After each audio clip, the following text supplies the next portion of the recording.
14h-16h, Brigitte Lahaie, Sud Radio.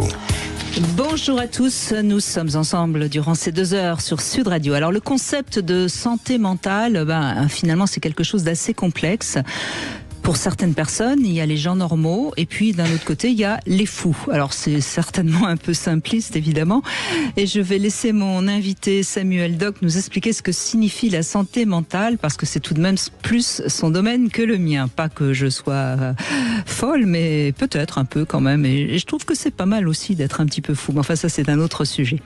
Ce qui est sûr néanmoins c'est qu'il y a actuellement de plus en plus de gens qui souffrent d'anxiété et c'est déjà un signe de mal-être et peut-être d'ailleurs de problèmes de santé mentale. Et j'ai eu envie du coup de faire le parallèle avec la santé sexuelle. C'est parce qu'il y a actuellement chez les jeunes les plus touchés par l'anxiété également une forme de récession sexuelle et qui serait donc en partie liée à la grande solitude qui les frappe, notamment à cause de la surexposition des écrans. Alors j'ai un chiffre que j'ai trouvé qui date de 2022. 21% des collégiens et 27% des lycéens ont exprimé ce sentiment de grande solitude. Alors ça fait quand même beaucoup, je trouve, et peut-être qu'il faudrait se pencher un peu sur cette question. Et la santé sexuelle, alors c'est peut-être aussi complexe à définir, mais ce qui est sûr, c'est que lorsqu'on est dans une relation amoureuse, sexuelle, harmonieuse, eh bien notre santé sexuelle va bien, et sans doute que notre santé mentale va mieux. Je vous invite en tout cas à venir témoigner, à poser vos questions, et bien sûr, vous connaissez notre numéro 0826 300 300. Samuel Doc, merci d'être avec nous.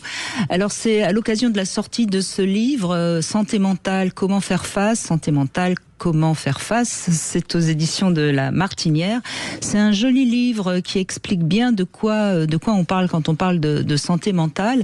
Et en même temps, je crois que c'est pas facile de donner la définition. Est-ce que vous pourriez nous la donner ? Oui, bien sûr. La définition de la santé mentale, si on s'intéresse à ce qu'en a dit l'OMS, c'est la capacité à pouvoir maintenir un certain équilibre psychique qui nous permette d'investir nos relations avec les autres, donc dans une collectivité, de subvenir à nos propres besoins sans se mettre à mal. Et là où c'est très intéressant, c'est que dans cette définition donc de 2006 de l'OMS, en réalité, santé mentale et santé sexuelle sont indissociables. Dans la santé sexuelle, il y a la santé mentale, et dans la santé mentale, il y a la santé sexuelle. Là, bien sûr, Alors ça, c'est déjà, vous allez vous faire attaquer par beaucoup de gens, parce qu'actuellement, on a tendance à confondre santé sexuelle et sexe, et comme on est un petit peu en train de vouloir que le sexe ne soit plus là, c'est compliqué. Absolument, et c'est vrai que dans le fond, alors je sais que vous êtes très freudienne, mais le génie de Sigmund Freud, c'était quand même, et le courage, de dire que nous sommes des êtres sexuels. C'est-à-dire que la sexualité nous ouvre à notre subjectivité, à notre identité et à l'autre. Les pulsions de vie, les pulsions d'éros, la libido, ce sont des pulsions sexuelles. C'est ainsi. Mais alors pourquoi, excusez-moi, mais oui. J'ai encore entendu tout à l'heure le ministre de la Santé qui parlait qu'il allait faire enfin bon, ça c'est les ministres, ils vont toujours faire beaucoup, qu'il allait faire créer plus de psychiatres, etc., mais à aucun moment il n'a parlé de peut-être que si les jeunes étaient plus aptes à avoir des relations sexuelles, ils iraient mieux. Ils le sont, et pour ça je pense vraiment qu'il faut les écouter. Il n'y a pas très longtemps... Non, mais il y a une baisse énorme, il y a 30% de moins de sexualité chez les jeunes qu'il y a 20 ans. C'est énorme. La sexualité a beaucoup changé. Si on fait référence à la dernière étude IPAD de mars 2025, on voit par exemple que le rapport sexuel est plus tardif, mais qu'il y a aussi une plus grande ouverture sur les questions de sexualité.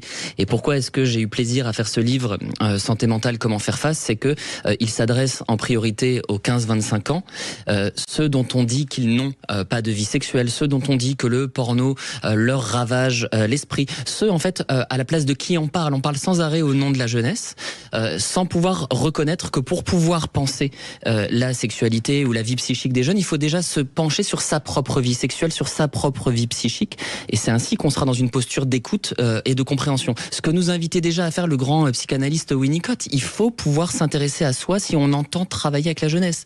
Et c'est pour ça que dans ce livre, Santé mentale, comment faire face, je m'adresse à eux directement. C'est comme une consultation.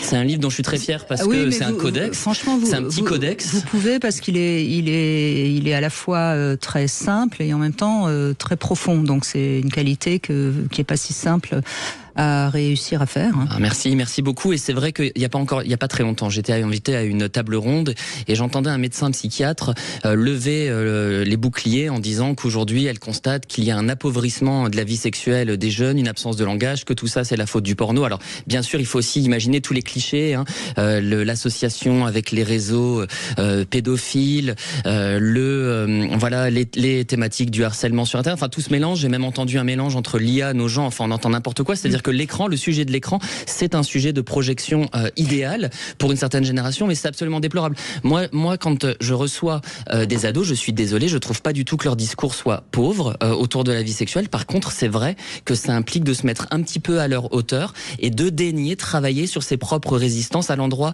de la chose sexuelle. Parce que en réalité, les ados, quand ils ont une certaine sensibilité, du fait de venir quelque part faire le deuil de l'enfance pour advenir à l'âge adulte, ils sont extrêmement sensibles et ils captent extrêmement bien nos propres résistances. Donc voilà. C'est toute la difficulté d'ailleurs du langage avec les parents. Les ados ont du mal à parler de sexualité avec leurs parents parce que justement il y a cette différence. Moi je crois quand même qu'il y a l'effet Covid, semble-t-il, et il y a quand même beaucoup d'ados qui sont seuls. Les chiffres, moi je trouve ça effrayant. On a presque 30% de lycéens et de collégiens qui souffrent de solitude. Est-ce que c'est pas ça la première cause de l'anxiété ? Bien sûr, et cette solitude, c'est aussi être pris avec des angoisses civilisationnelles, que ce soit la guerre, que ce soit l'écologie, et de n'avoir personne pour qui en parler. Et bien sûr, vous avez aussi raison quand vous parlez des écrans, c'est à double tranchant, c'est-à-dire que l'écran peut être une fenêtre sur le monde, mais ça peut être aussi les barreaux d'une cage. Oui, ça peut être enferme aussi. Voilà, ça peut être un média qui permet l'interface, mais c'est aussi parfois, hélas, la rencontre d'un avatar qui parle avec un autre avatar. Sur le fait qu'il y ait, dans le cadre d'une société de plus en plus narcissique, de plus en plus hyper-individualiste, une coupure, une fragilisation du lien social, nous sommes évidemment d'accord. En tout cas, sur cette santé mentale, il existe des possibilités de s'en sortir. Il existe des possibilités de reconstituer ces ressources psychologiques. Mais pour ça, il faut pouvoir trouver un espace d'une personne qui ne sera pas jugeante, qui sera dans une forme d'empathie et surtout, et j'insiste sur ce point, qui s'intéressera aussi à ce qui se passe dans le monde. C'est une erreur de croire que nous devons être indifférents à l'égard des transformations. Si on prend l'exemple du porno, par exemple, on entend sans cesse les psychanalystes annoncer les mêmes clichés sur le sujet depuis 40 ans, alors qu'en réalité, en 40 ans, les pratiques autour de la pornographie ont énormément évolué. Il y a 40 ans, il n'y avait pas le sexe avec les caméras, vous savez, le Camphor, etc. Il n'y avait pas les Just for Fun, OnlyFans, etc. Les usages anthropologiques de la pornographie ont changé et pourtant, on applique sans arrêt les mêmes discours. Ça me dérange. De la même manière que ça me dérange qu'on ne réfléchisse pas au fait que la pornographie ou les images érotiques vont être aussi recherchées par certains adolescents parce que ça permet de mettre en forme des choses qui appartiennent à leur vie psychique interne. Et franchement, moi, s'il faut en parler, parlons-en. Ça permet aussi de sortir d'une certaine forme de solitude parfois que de voir s'incarner. Alors en plus, je sais qu'aujourd'hui on a quelques stagiaires en plateau, alors on ne les verra pas mais qui sont assez jeunes, donc je parle sous leur direction, mais moi ça me dérange qu'on stigmatise systématiquement la jeunesse en faisant des sortes d'éponges incapables de penser la société de l'image. En réalité, la jeunesse est beaucoup plus capable de penser les images qu'elle reçoit que les générations qui n'ont pas grandi avec Internet. Mais ça a toujours été, on a toujours pensé que la jeunesse était en danger, et c'est toujours les vieux qui pensent que la jeunesse est en danger et que c'était mieux avant. Donc, absolument. On va pas rentrer dans ce discours-là. Cela étant dit, le problème de la santé mentale, ça touche aussi tous les âges. Enfin, je veux dire, ça touche aussi les personnes qui sont un peu seules dans des endroits. Je parle de personnes qui sont seules parce que leurs enfants ne viennent plus les voir. Enfin, ça touche tous les âges de toute façon. Et c'est vrai qu'il y a, il me semble, une nette augmentation de gens qui vont pas bien. Ah oui, c'est certain. On sait d'ailleurs là qu'il y a des ruptures de stock de certains antidépresseurs tant les gens vont mal. Et c'est pour ça que voilà, j'insiste sur ce point-là. Pour moi, cet ouvrage, bon, il faut le dire, ça compte. Je sais pas si on peut le dire en radio, mais il coûte 3,50 €. Enfin, moi, je savais même pas qu'on pouvait sortir un livre à ce prix. Et c'est un petit codex, c'est-à-dire qu'à un moment donné, si une personne est en souffrance, si une personne a des doutes sur la nécessité qu'elle consulte ou pas, j'aime bien cette idée qu'elle puisse avoir accès à une sorte de séance, puisque c'est ni plus ni moins qu'une séance écrite, pour 3,50 € et pouvoir ainsi réfléchir à son équilibre. Est-ce qu'elle est apte au travail et apte à l'amour, pour reprendre la formule de Freud? Est-ce qu'elle sait se séparer? Est-ce que c'est pertinent d'essayer de remplacer une souffrance psychique, par exemple, par du sport? Est-ce qu'on a raison de se tourner vers les applications de soins en ligne? Qu'est-ce que ça veut dire de devenir dépressif? C'est quoi l'angoisse? Donc c'est des questions extrêmement basiques, mais je pense que ce petit ouvrage va soulager beaucoup de gens. Et moi, j'essaie de me mettre encore une fois au diapason de leur souffrance en parlant de mes propres angoisses. Il y a aussi cette volonté chez moi, je crois, de démocratiser le soin psychique et de le... Déjà, je crois qu'en effet, si on montre sa propre vulnérabilité, on est déjà apte à accueillir celle de l'autre, évidemment. Alors, Samuel Doc, vous terminez ce livre Santé mentale, comment faire face par vous êtes prêts? Dites-moi tout, je vous écoute. Eh bien, c'est ce que je suis en train de dire. Donc, appelez-nous sur Sud Radio 0826 300 300. Très bien. Vous voulez parler à Brigitte Lahaie? 0826 300 300. Brigitte Lahaie, Sud Radio. Nous sommes aujourd'hui en compagnie de Samuel Doc, docteur en psychopathologie clinique et auteur de ce livre Santé mentale, comment faire face, aux éditions de La Martinière. Santé mentale, santé sexuelle, c'est de ça dont on parle aujourd'hui et on va essayer de montrer à quel point le corps et l'esprit sont liés. Ça va de l'un à l'autre sans arrêt et ça, c'est sexuel. Nathalie, bonjour. Bonjour. Merci d'être avec nous. Tout d'abord, bonjour à vous deux, et puis bonjour à vous deux, à Monsieur Doc, et félicitations pour votre livre déjà. Ça c'est adorable, Nathalie, merci. Non mais c'est vrai, c'est vraiment un livre. Voilà ce genre de livre qu'on devrait distribuer chez les médecins, dans les lycées, pour on feuillette et puis on se dit il faut pas que je continue à souffrir. Il y a des solutions. Absolument. Oui, je pense aussi, surtout à notre époque, il y a beaucoup de solutions et on a quand même cette chance-là. On a beaucoup de difficultés pour l'époque, effectivement, mais on a aussi beaucoup de solutions. Donc, oui. Je trouve que c'est quand même une chance. On a vraiment énormément de chance pour cette génération aussi. Ça, faut savoir le dire. Oui, et puis Nathalie, je voudrais quand même rappeler quelque chose. C'est un privilège que de se poser la question de la santé mentale. Parce qu'il y a des sociétés où on a d'autres priorités qui ne sont pas la santé mentale. C'est de trouver de quoi se nourrir. La survie, quoi. Ouais, exactement. Mais moi, je suis très très reconnaissant pour l'émission d'aujourd'hui, c'est que, comme on l'a dit en introduction, c'est que santé mentale et santé sexuelle sont indissociables et l'un révèle l'autre. C'est-à-dire qu'une personne qui souffre de dépression, en règle générale, elle va avoir une perte de libido. Et ça va, nous cliniciens, ça va nous interroger, ça va nous intéresser sur l'état général de la personne. Et à l'inverse, quand on a une vie sexuelle épanouie, quand on peut libérer ses pulsions sexuelles, eh bien ça fait énormément de bien psychiquement. Bien sûr, c'est un dialogue et c'est pour ça que je rejoins Brigitte quand elle dit qu'on est une unité, psyché et corps. Je ne sais pas ce que vous en pensez, Nathalie. Moi, je suis complètement d'accord. Je suis complètement d'accord. Je pense que c'est un équilibre, une harmonie qui se fait vraiment personnellement. Et c'est vrai quand j'ai envie de dire, les deux sont au vert, naturellement, tout fonctionne bien. Après, je pense que dans tous les cas de figure, la santé mentale, c'est pas un baromètre exact, donc il est variable d'une personne sur l'autre. Et je pense que c'est important de savoir s'écouter. Déjà, je pense que c'est la première priorité.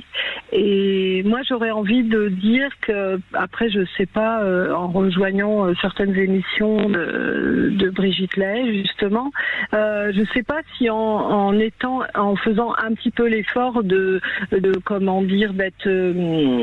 d'avoir plus de relations sexuelles, génère pas justement un mieux-être après. Je pense que ça se ça dépend des gens. Je crois qu'il faut faire attention aussi.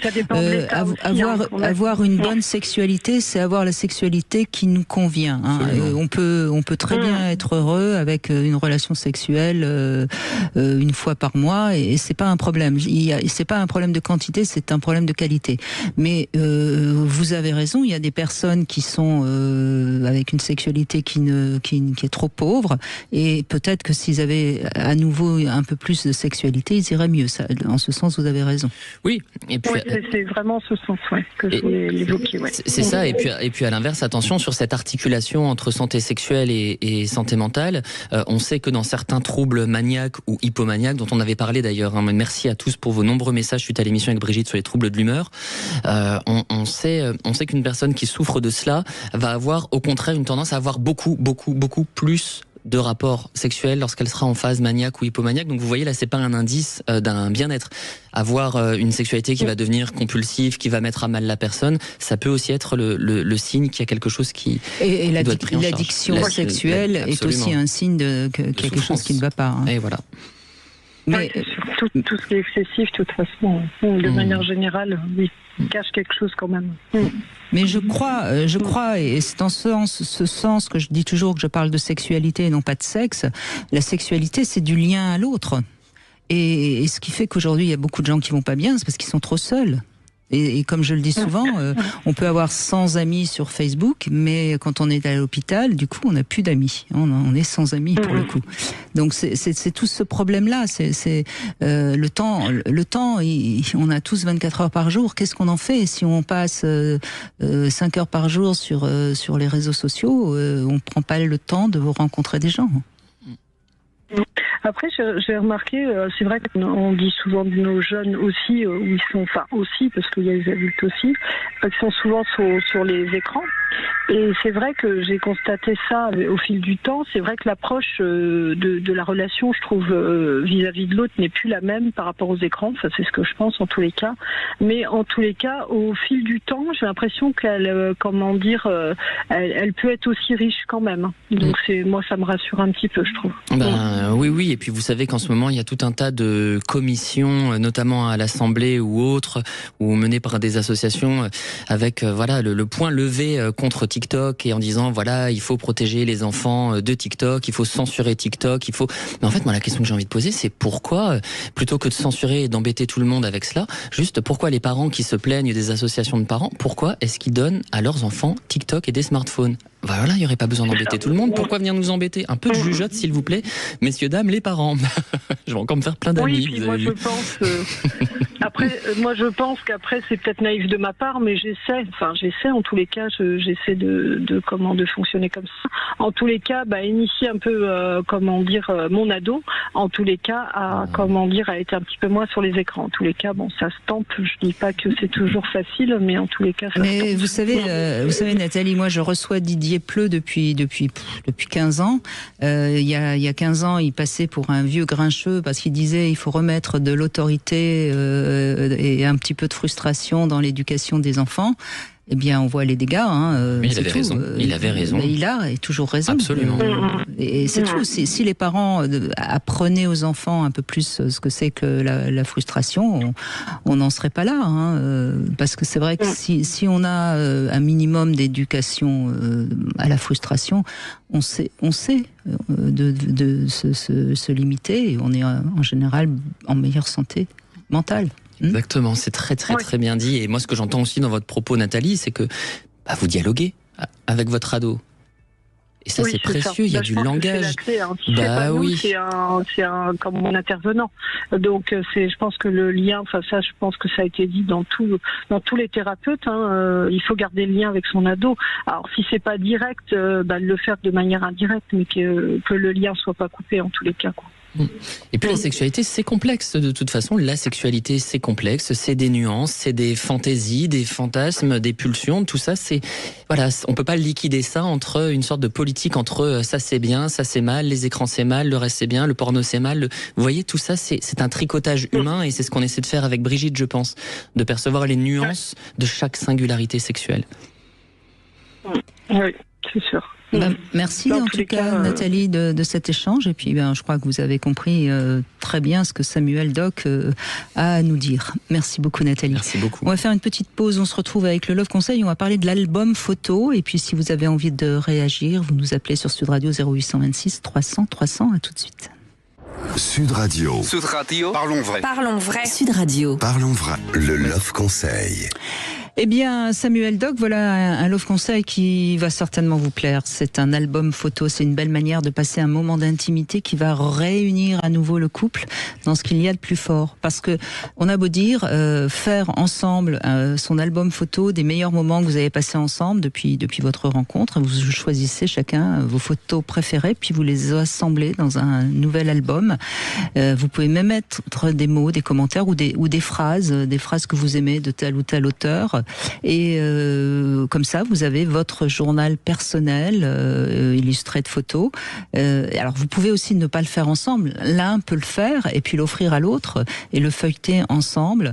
Et pourquoi ça marche bien, ça? C'est parce que quand on retrouve des bons moments, des choses qu'on a vécues et qui étaient agréables, ça crée toujours de l'ocytocine, du bien-être et ça améliore la santé mentale. Ah ben oui, là je peux être que d'accord. Et alors je vais vous faire une confidence, je le fais déjà.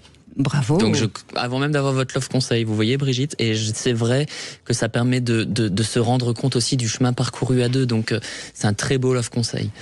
J'ai mon ex-mari un jour pour je sais plus si c'était Noël ou mon anniversaire, qui m'avait offert un magnifique album avec des photos de moi, avec toute ma famille, à poil. Enfin, c'est pas moi qui étais à poil, c'était mes chiens et mes chevaux. Et c'est vrai que c'est un cadeau que j'ai toujours gardé d'ailleurs, et que de temps en temps je feuillette. C'est vraiment émouvant. Oui, franchement, c'est vraiment c'est une excellente idée. Oui. Cathy, bonjour. Oui, bonjour Brigitte, bonjour Samuel Doc. Bonjour Cathy. Ravie de pouvoir vous parler. Je vous écoute tous les jours, Brigitte. Merci beaucoup, j'espère que ça vous fait du bien. Énormément. Je vous écoute avec beaucoup d'attention et c'est extrêmement intéressant, enrichissant et ça me fait énormément progresser. Écoutez, tant mieux. Ça veut dire que vous êtes capable aussi, vous, de progresser. Parce que, vous savez, d'abord, il y a des gens qui écoutent un peu puis qui se disent « Oh, c'est pas pour moi, ça m'intéresse pas ». Donc, ça veut dire qu'ils n'ont pas très envie d'évoluer. Et puis, vous en faites quelque chose. Et c'est ça qui est formidable. Merci. Alors moi, je suis déjà très contente d'avoir entendu que la santé sexuelle est liée avec la santé mentale, parce que comme je traverse une période très difficile, à savoir un divorce, et que ma santé sexuelle va très très bien avec mon nouveau compagnon, et qui m'amène vers des choses que je connaissais pas et que je les accepte avec beaucoup d'ouverture, je me dis que très certainement ça doit aller pas trop mal au niveau mental, même s'il y a des moments où c'est extrêmement dur et où je me pose des questions sur moi-même. Voilà. Donc j'ai fait un burn-out en 2017, j'ai fait une rechute en 2021. Et votre divorce, il remonte à quand? Là, ça fait 2 ans et demi que ça dure et que ça n'avance pas. D'accord. Donc je suppose que 2017, vous étiez déjà mal avec votre mari.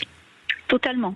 Donc quand le domaine affectif va pas bien, ça fait mal à la santé mentale, même si on ne l'a pas réellement encore reconnu. On parle de l'anxiété, on parle du stress, etc. Mais les difficultés affectives, c'est pareil, ça abîme la santé mentale. Tout à fait. Surtout que j'ai été, entre guillemets, diagnostiquée hypersensible par le psy, donc je suppose que ça touche d'autant plus, oui. Ça touche d'autant plus. Du coup, voilà, donc j'ai fait ce burn-out en 2017, j'ai pensé que c'était lié au travail, je me suis retrouvée quand même un peu toute seule sur mon canapé à pleurer beaucoup. Là, aujourd'hui, c'est très compliqué parce que mes enfants sont plutôt du côté de leur père, mais sans le vouloir vraiment, et voilà. Et il y a des moments où je sais plus comment me comporter presque. Alors, voilà. Vos enfants, c'est des garçons? Alors non, j'ai 2 filles et un garçon. D'accord. Ils ont quel âge?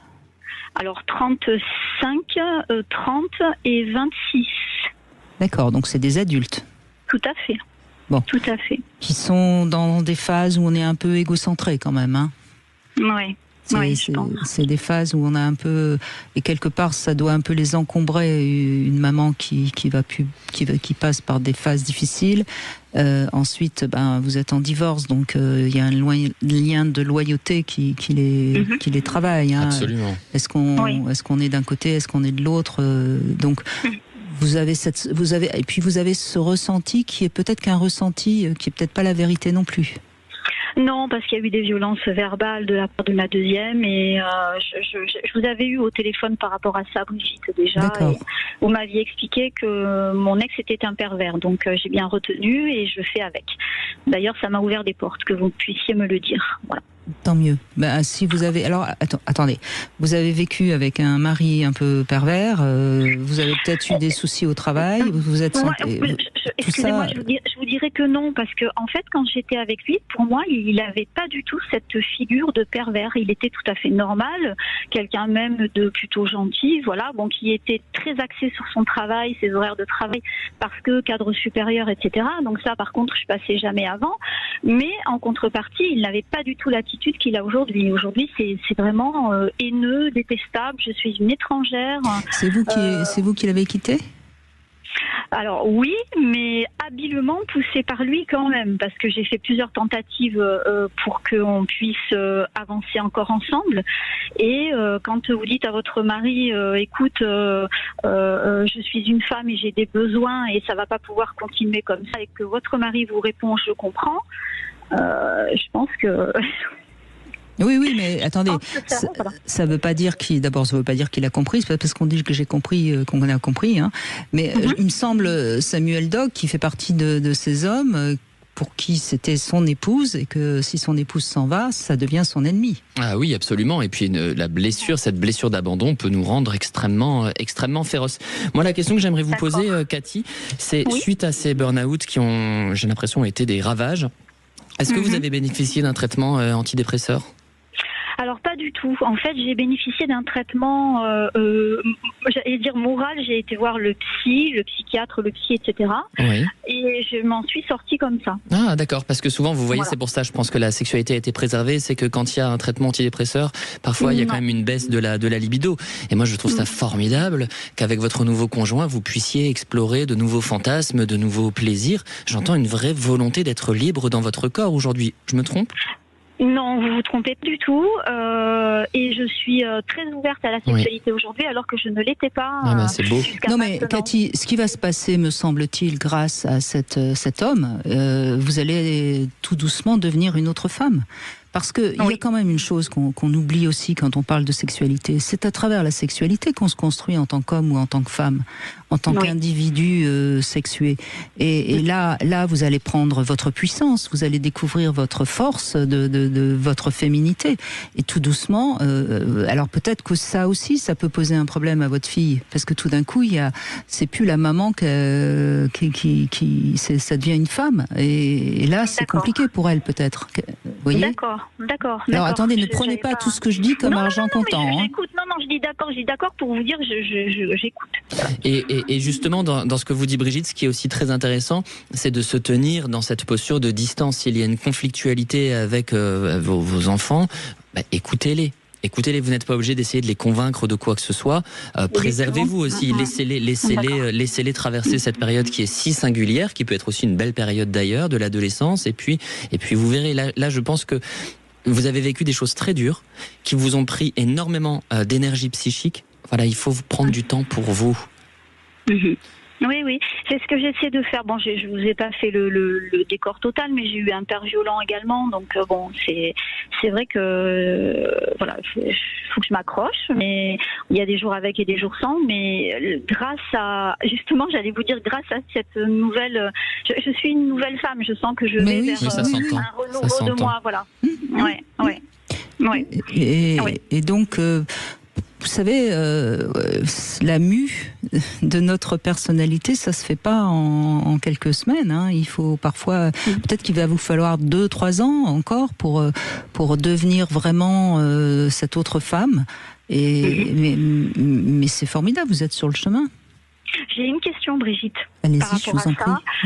Mon nouveau conjoint, mon conjoint que je connais quand même depuis de nombreuses années, c'était un ami d'enfance, et quelqu'un est un séducteur entre guillemets, à savoir un séducteur, il aime les femmes, il regarde les femmes, et en fait ça me déplaît pas du tout. Est-ce que vous pouvez me dire pourquoi?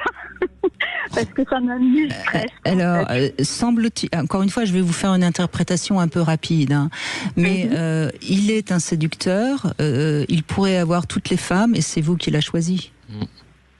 D'accord. Donc vous êtes l'élu et donc vous les avez toutes mises sur le tapis en quelque sorte.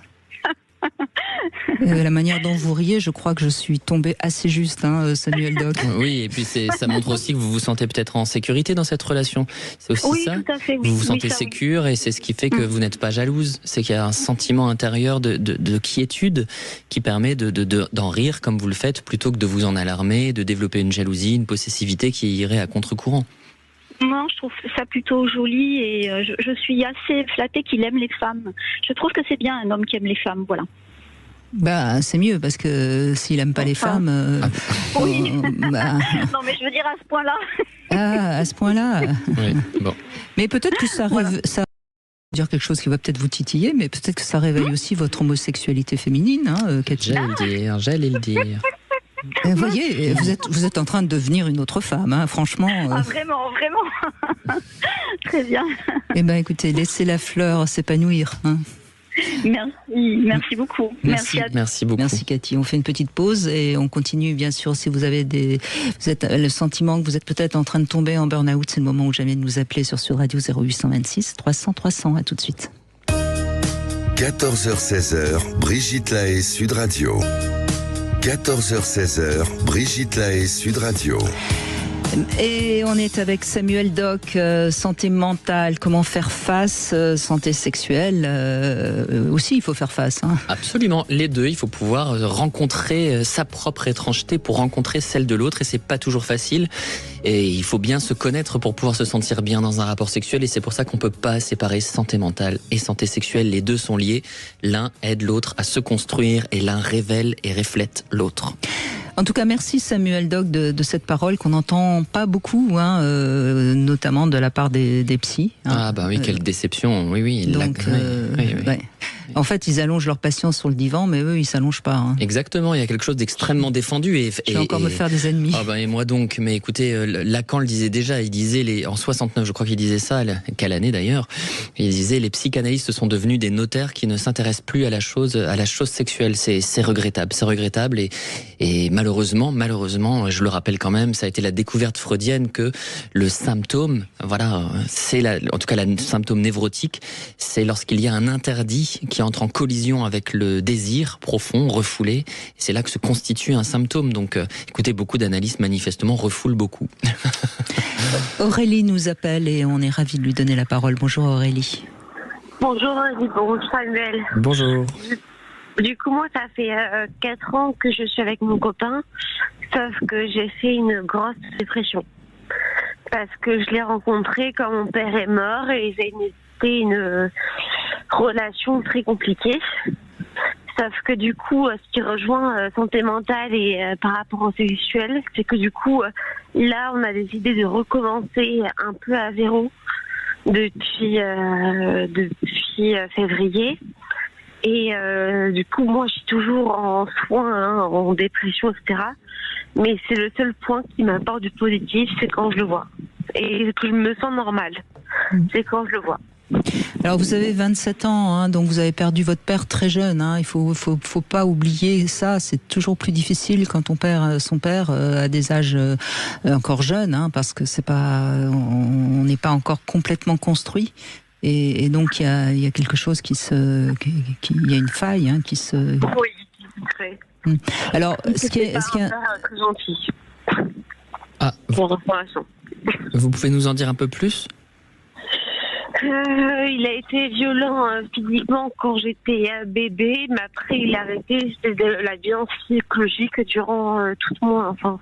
Parce que c'est très dur ça aussi de faire le deuil d'une personne qui a été maltraitante. Les idées reçues voudraient que ce soit plus facile. On se dit voilà, cette personne persécutante nous a quittés, mais en fait, comme le dit Maurice Berger, c'est beaucoup plus dur de se séparer de ce qu'on n'a jamais possédé. C'est-à-dire là, en l'occurrence, d'une personne bienveillante, douce, enveloppante que vous auriez aimé avoir à vos côtés. Vous pourrez jamais réparer ce que vous n'avez pas eu en quelque sorte avec ce... C'est toujours aidé. Quand il allait mourir, j'étais la seule à fêter son anniversaire, la fête des pères.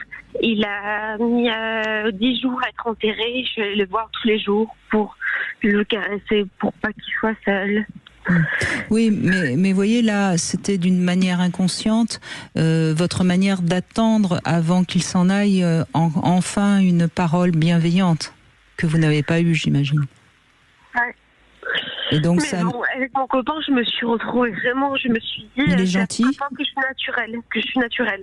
Il est gentil avec vous, votre copain? On a eu des... Non, je dirais qu'on a eu 3 ans très compliqués. Oui. Compliqué comment?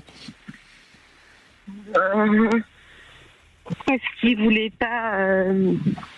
il voulait pas s'engager. Moi, je voulais que de l'engagement.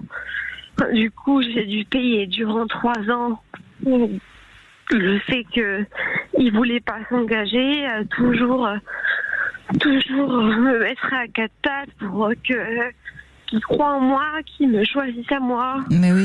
Oui. Voyez, vous voulez obtenir de l'amour à tout prix pour réparer cette faille que vous avez et qui est la vôtre et qu'il va falloir que vous combliez vous-même. Oui, je sais, et je l'ai accepté que quand il m'a trompée. Et là, je me suis dit, c'était à égal, t'as 0, il faut absolument vouloir, t'as 0. Et du coup, on peut recommencer sur une vie saine. Là, vous êtes accompagné dans cette épreuve terrible que vous vivez? Vous avez un psychologue ou un psychiatre, quelqu'un qui vous écoute, qui vous soigne? Oui, vraiment, parce que je vois des personnes, parce qu'il y a un moment donné où j'en ai marre. Faites attention, Aurélie, parce qu'on vous entend plus très bien. Oui. Pardon, il y a du vent. Il y a du vent. Donc, essayez de... On m'aide, mais des fois, j'ai pas envie, parce que des fois, j'ai pas envie qu'on m'aide. Et pourquoi? Oui. Pourquoi vous avez pas envie qu'on vous aide? Parce que je me dis, je suis une fille normale et les filles normales, elles n'ont pas besoin d'aide. Ah, moi, je sais même pas ce que ça veut dire normal. Je vais vous dire, je suis pas du tout un garçon normal. Voilà. Non, et moi non plus. Moi non plus, je suis pas normale. Aurélie, vous savez que vous êtes quand même encore très jeune et que vous allez vous construire, hein, et que pour se construire, on a besoin d'architectes. Hein. Alors, si vous acceptez pas un architecte, vous allez être un peu bancal. Hein. Faut peut-être accepter un petit peu de... Là, je vous parle, je vous suis, je vais au kiné, j'ai même pas envie d'y aller. Je me dis, j'ai pas envie qu'on m'aide.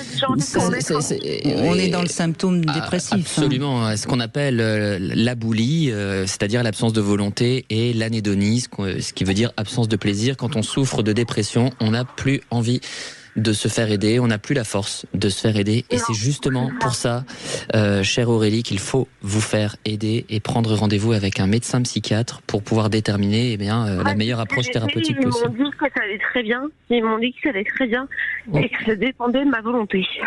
C'est bien indigne de la part d'un clinicien, mais vous direz, de nos jours, plus rien me choque. Donc peut-être consulter quelqu'un d'autre, quelqu'un d'un peu plus éveillé au monde, peut-être. Aurélie, vous nous avez appelé, et merci de votre confiance. Nous, on est là pour vous écouter, mais on est là aussi pour dire la vérité. Et vous avez besoin d'être aidé. Oui, là oui. Vous avez vraiment besoin d'être aidé. Et je vous assure, c'est pas grave. C'est pas parce que vous êtes quelqu'un d'anormal. C'est juste parce que vous avez traversé des choses difficiles et que vous avez besoin de pouvoir vous appuyer sur une personne qui va vous aider, et puis vous allez aller mieux, et puis à ce moment-là... Et pour la famille de mon copain, du coup, je parais comme la grande folle. Je suis la grande folle qu'il faut éviter. Oui, mais ça, écoutez, pour l'instant, ça c'est pas le plus important, ce que pense votre copain. Ce qui est le plus important, c'est que vous puissiez vous relever. Et aujourd'hui, effectivement, c'est quand même l'avantage d'une société moderne, c'est qu'il existe des traitements qui fonctionnent sur la dépression. Il faut savoir qu'il y a une vraie composante. Et du coup, je me dis, si sa famille n'accepte pas, qu'il me prenne pour une folle, comment lui pourrait m'accepter? Écoutez, ça c'est pas le sujet. Pour l'instant, c'est pas le sujet. Le sujet, c'est vous. Vous avez de la famille encore, Aurélie, ou pas? Oui. Avec qui vous pouvez peut-être aussi, pour l'instant, plutôt vous rapprocher, ou c'est aussi assez difficile? C'est compliqué.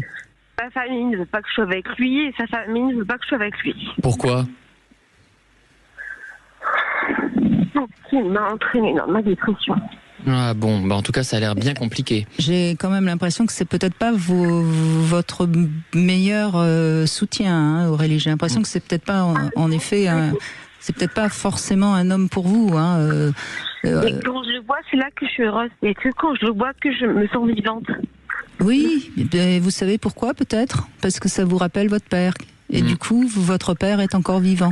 Alors lui, non, je voulais qu'il meure. Donc, oui, mais je voulais qu'il meure. Donc, non. Oui, mais vous savez, peut-être que Brigitte a raison par rapport à ce qui se passe dans votre inconscient. Quand Brigitte vous dit ça, ce sont des choses profondes, des choses qui méritent d'être travaillées. Encore une fois, il faut vous offrir cette chance-là de recevoir les soins dont vous avez besoin. Et c'est vraiment ce qu'essaye de vous dire Brigitte. D'accord. Vraiment, je vous assure, allez parler à quelqu'un. Vous avez pas, et puis peut-être que vous avez besoin de prendre quelques antidépresseurs pendant un petit peu de temps pour remonter. C'est déjà le cas. Bon, c'est déjà le cas. Bon. Très bien. Mais même déjà, allez voir peut-être un médecin. Enfin, je sais pas. Mais vous avez besoin de vous faire aider, Aurélie. Il faut pas résister contre votre souffrance. Ça sert à rien. Ah, et si ça peut aider, si vous avez du mal, et ça je le dis aussi à nos auditeurs parce que je sais combien c'est difficile de trouver un médecin, un psy, enfin, à la fin de mon petit livre Santé mentale, comment faire face, vous trouverez un annuaire avec les grands sites à consulter pour cela, avec beaucoup de ressources en fin d'ouvrage, donc n'hésitez pas à piocher dedans. Ça pourrait vous aider, Aurélie, et ça vous aidera à choisir un professionnel de santé, que ce soit un cognitiviste, un psychanalyste. Ce que je propose, peut-être on peut lui envoyer le petit livre à Aurélie. Ah bah oui. Hein, on va vous l'envoyer, le livre. C'est gentil, merci beaucoup. Mais promis, vous prenez une consultation. Oui, je réagis. C'est promis, juré. Oui. Voilà, oui. je vais vous le dédicacer. Eh ben, on va vous envoyer le livre, vous laissez, hors antenne, vous laissez votre adresse et on va vous envoyer le livre. Ok, merci. Et je vous embrasse, bon courage. Bon courage. Oui, je crois qu'il ne faut pas oublier que la perte d'un parent, et ce que vous avez dit est formidable, parce que parfois, oui, on voit bien comment Aurélie essaye de s'occuper de son père et qui pourtant était maltraitant. La perte d'un parent, c'est un indice qui nous fait justement tomber, en tout cas être... Ah bah bien sûr. Elle est mal. Absolument, c'est une épreuve terrible. Je crois que c'est le premier, c'est celui le plus, c'est l'événement le plus dangereux pour justement la dépression, la perte d'un parent ou d'un être cher. Ah oui, là c'est tout à coup tout ce qui a été enfoui qui revient, et puis la personne qui effectivement nous a mis au monde, c'est pas rien, et malheureusement certains deuils peuvent parfois transiter vers un état dépressif. Hein. C'est très fréquent, et ça c'est tout le travail du psy que de différencier ce qui est de l'ordre de la mélancolie de ce qui est de l'ordre de la tristesse. Ça aussi j'en parle dans ce livre. Et ce qui est toujours intéressant à observer, c'est que très souvent lorsqu'on perd quelqu'un de cher, et notamment quelqu'un de sa famille, on peut avoir tout de suite, ou du moins très vite, une sorte de passion amoureuse sexuelle, comme si ça maintenait en vie la personne qui est décédée. Exactement, et puis aussi comme s'il fallait vite cautériser cette blessure. Ça, je suis tout à fait d'accord avec votre analyse, une fois encore Brigitte, oui c'est vrai. Et donc on voit bien aussi la sexualité, qu'elle a ce pouvoir-là de nous faire croire que la vie continue, quoi, en quelque sorte. Absolument, hein. Mais ce deuil, si on le fait pas, il ressurgit de toute façon, donc. Oui, et là aussi pour prolonger votre beau raisonnement, moi je vois que les patients que j'ai, qui sont les plus anxieux ou éventuellement les personnalités les plus hystériques, hein, disons-le, ce sont les personnes qui n'arrivent plus à orienter leur libido vers un objet. Et là, et Freud le disait très bien, la libido revient sur le moi, et c'est là qu'apparaît l'angoisse. Plus on est épanoui et libre dans ses fantasmes, dans son rapport à son corps et à sa psyché, et aussi sur le plan sexuel, et moins on a d'anxiété, beaucoup moins. Et ça, vous le savez, je pense mieux que personne. Oui, bien sûr, mais c'est bien de l'expliquer, parce que c'est des choses qu'on n'entend pas beaucoup finalement. On parle de santé mentale, mais on en parle finalement de manière assez édulcorée et désincarnée. Là, depuis le drame de nos gens, on voit beaucoup d'hommes politiques parler de santé mentale. Moi, je vous assure, j'ai l'impression qu'ils ne savent pas ce qu'est la santé mentale. C'est absolument glaçant. On a des discours où on renvoie à comme ça quelque chose de très autoritaire. Il faudrait mettre le fou, entre guillemets, à l'écart, avoir des mesures carcérales. Il n'y a pas du tout de psychologie là-dedans. Pas du tout. On peut pas dire, non. Alors, qu'est-ce qui permet, ça c'est la devinette du jour, qu'est-ce qui permet de penser que les hommes de la préhistoire avaient de belles érections? C'est à vous de réfléchir, et la réponse c'est après les infos. Sud Radio, votre avis fait la différence. 14h-16h, Brigitte Lahaie, Sud Radio. Samuel Doc est avec nous et vous êtes docteur en psychopathologie clinique, auteur de nombreux ouvrages. Le dernier, Santé mentale, comment faire face, on le trouve aux éditions de La Martinière, ça vaut 3,50 € et franchement, ça vous permettrait de bien comprendre de quoi on parle quand on parle de santé mentale, parce que c'est vrai que c'est pas toujours très clair pour la plupart des gens. Alors, d'abord, la réponse à ma devinette, Samuel Doc, qu'est-ce qui permet de penser que les hommes de la préhistoire avaient de bonnes érections? J'en ai aucune idée. Je pensais que c'était un rapport avec le feu, mais j'en sais pas plus. Mais non, mais quand on connaît leur nom, c'était des Homo erectus. Ça me paraît évident. Oui, c'est vrai. Franchement. Hein. Bonjour Ornella. Bonjour Brigitte, bonjour Samuel. Bonjour. On vous écoute, allez-y. Alors je suis là, j'ai entendu l'émission jusqu'à maintenant, donc que je trouve ça super, je trouve le sujet très intéressant et je vous en remercie. Donc de mon côté, j'ai 38 ans et je suis cyclotimique, donc un trouble de la bipolarité. Et je le vis très bien, hein. J'ai été diagnostiquée en 2014, donc j'ai un traitement qui m'aide à réguler cette situation. Seulement, vous parlez de santé sexuelle et moi, ma libido est un peu en berne. J'ai un conjoint super. Ça fait 4 ans que nous sommes ensemble et nous venons d'avoir un enfant il y a 9 mois. Sauf que je ne fais pas... Alors, il se plaint pas, hein, mais moi, je trouve que je ne fais pas assez d'amour pour lui. Et j'ai un petit peu peur qu'il parte. En fait, je sais qu'il a l'air très amoureux et tout va bien, mais je suis très méfiante parce que j'ai peur qu'un jour il me dise non, tu ne fais pas assez d'amour. Ornella, vous avez 38 ans, vous faites partie des nouvelles générations, on ne fait pas l'amour pour l'autre. Vous venez d'avoir un enfant qui a 9 mois, qui est encore très très présent, que votre sexualité soit un petit peu au ralenti, ça n'a rien d'étonnant. Oui. Et quel traitement vous avez pour la cyclothymie, s'il vous plaît? C'est l'Abilify. Parce que là, vous voyez, sur tout cela, il y a aussi les effets secondaires des traitements, des régulateurs d'humeur, des traitements antidépresseurs, tout ça, ça joue sur la libido, on a dû vous le dire, je pense. Non, on me l'a pas dit.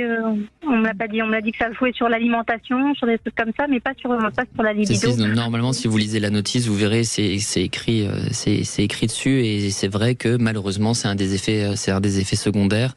Ça, c'est des choses dont il faut pouvoir parler avec le médecin qui vous accompagne pour pouvoir réfléchir. Voilà, j'ai un patient qui est suivi par un médecin psychiatre, par exemple. Ils ont trouvé un truc où c'est une fois tous les 2 jours prendre le traitement pour pouvoir retrouver justement une libido, parce que voilà, il y avait vraiment une grosse baisse. Et quand vous parlez de nouvelle génération, justement, c'est quelque chose que je n'ai pas conscience, parce que pour moi, tout le monde s'éclate, quoi, et pas moi.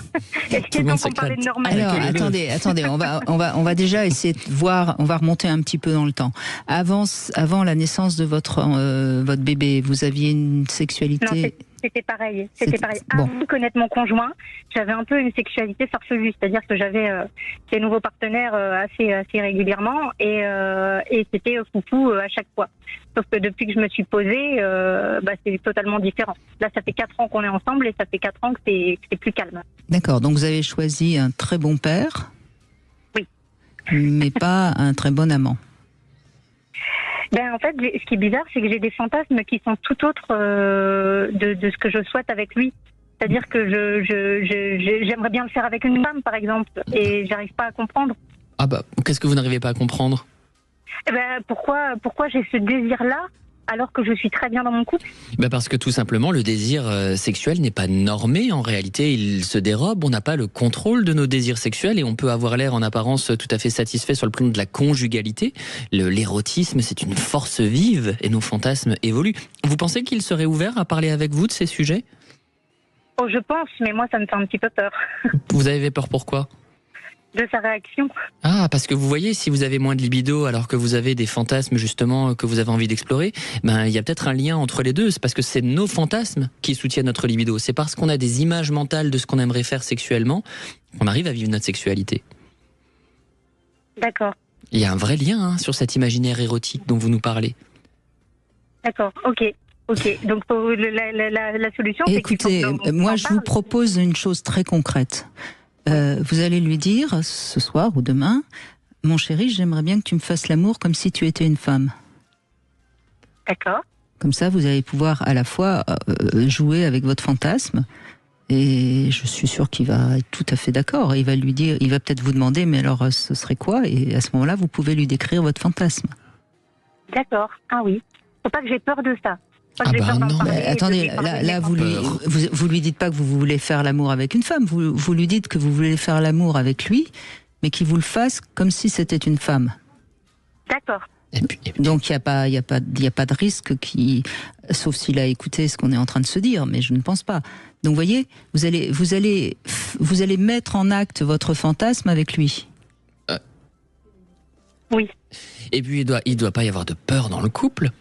C'est quoi ça, la peur, Ornella? Oui, c'est pas de la peur, c'est de l'appréhension. Je sais qu'il est très à l'écoute, pourtant, mais c'est toujours un petit peu délicat de dire est-ce qu'on fait assez des choses? Est-ce que c'est bien pour toi? Ça, c'est vos croyances. Absolument. C'est vos croyances qui remontent à peut-être votre éducation, votre culture.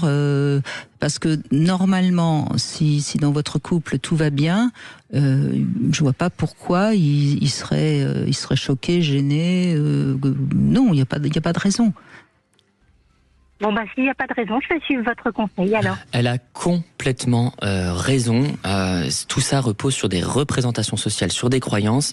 C'est quand même la personne, votre conjoint, c'est la personne qui devrait vous être le plus proche, avec laquelle vous devriez vous sentir le plus en confiance. Donc là, ce que vous a dit Brigitte est très précieux. Je vous aurais dit la même chose, c'est lâchez-vous au moins dans le langage. On a le droit de tout dire à son conjoint. Et si par contre vous vous sentez vraiment en insécurité, avoir peur de l'appréhension, c'est qu'il faut aller questionner ce qui se passe de ce côté-là. Oui, si vraiment vous avez du mal, si vous n'arrivez pas à lui dire depuis dans 2-3 jours, peut-être que ça vaut le coup à ce moment-là d'aller voir quelqu'un comme Samuel ou Philippe Arlin et de parler à ce moment-là à cette personne de vos fantasmes pour mieux comprendre de quoi il parle. D'accord, oui, je comprends tout à fait vos conseils. Je vous remercie beaucoup. Merci à vous pour votre gentillesse. Oui, et puis... Je voulais juste dire, je rebondis juste face au témoignage de la personne qui était juste avant moi. Oui. Je sais que se faire aider, c'est pas facile, mais une fois que c'est lancé, ça fait du bien. Merci. Il faut se lancer, et vous faites du bien aussi à la radio. Et il faut se lancer, parce que se faire accompagner, c'est top, et il faut le reconnaître. Et quand on a besoin de quelqu'un, faut le reconnaître et le faire. Merci de votre message. D'abord pour Aurélie, qui j'espère est en train de l'entendre, et puis pour tous ceux qui nous écoutent et qui peut-être vont pas bien du tout, et qui vont peut-être, grâce à ce que vous venez de dire, ce SOS que vous lancez à tous. Merci beaucoup. Merci à vous. On fait une petite pause, on se retrouve dans un instant, toujours avec vous bien sûr, Sud Radio 0826 300 300, c'est le moment justement si vous voulez envoyer un SOS. Venez apporter votre témoignage et réagissez à l'émission en appelant dès maintenant le 0826 300 300. 14h-16h, Brigitte Lahaie, Sud Radio. 14h-16h, Brigitte Lahaie, Sud Radio. En compagnie de Samuel Doc, et je rappelle ce livre Santé mentale, comment faire face, c'est un peu le fil rouge de l'émission d'aujourd'hui, vous le trouvez aux éditions de La Martinière. D'ailleurs, les frais de port vont coûter plus cher que le livre. C'est possible, oui. Oui, 3,50 €. Non, mais c'est formidable, je trouve. C'est une très belle idée de La Martinière de faire des tout petits livres comme ça, parce que ça permet d'avoir des informations. Voilà. Karine, bonjour. Oui, bonjour Brigitte, bonjour Samuel. Bonjour Karine. Bonjour. Alors ça me parle parce que moi, Brigitte, on s'est déjà eu pour mon problème de marche, de trouble de la marche justement. Et la bonne nouvelle, c'est qu'hier soir, j'étais en très bonne situation avec mon mari. On mangeait une pizza, on était sur le canapé, j'étais bien. D'ailleurs, je l'ai dit. Et miracle, il était vers 21h, j'ai réussi à marcher parce qu'en fait, si vous voulez, j'ai un problème. Je me déplace avec une béquille et tout mon corps se raidit. Donc en fait, j'ai un problématique et c'est dû en fait à une accumulation de choses. C'est mental, tout est dans ma tête. Ah oui. Enfin, tout est non, c'est pas mental, c'est mental et physique. Tout à fait, exactement, il y a les deux. Et du coup, hier soir, je sais pas ce qui s'est passé, j'ai réussi à me lever. D'ailleurs, je me suis surprise parce que je m'attendais à avoir mal. Et je me suis levée normalement, j'ai été dans la chambre. C'est l'appel du 18 juin, Karine. Comment? C'est l'appel du 18 juin. Ouais. Je me demande si c'est pas Marie, en me disant ça, qui m'a débloqué le truc. Mais en fait, aujourd'hui, j'ai quand même la problématique est là. Marie, c'est votre mari, vous voulez dire? Non, Marie, c'est la médium. Elle m'a dit que ça venait de moi-même, quoi, en fait. Oh, elle m'a dit que c'est à moi de débloquer le problème. Et que ça pouvait mettre demain. Si quelqu'un vous dit quelque chose, que ce soit une médium, un psy, un ami ou un commerçant, et que ça vous parle, c'est ça qui compte. Si ça vous a parlé, c'est que c'est peut-être la vérité. Voilà. Et non, mais je suis d'accord avec ça. Mais du coup, j'ai pu hier soir marcher normalement. Mais bon, il était tard, j'allais pas rester debout toute la nuit pour dire super, je marche. Donc, ce matin, alors? Et ce matin, rebelote, coincé, difficile. J'ai eu la difficulté en fait. Je suis obligée de mettre mon corps est figé la nuit. Donc, si vous voulez, le matin, c'est très compliqué pour se déplier et marcher. Et vous venez de donner une information sur laquelle on peut peut-être rebondir.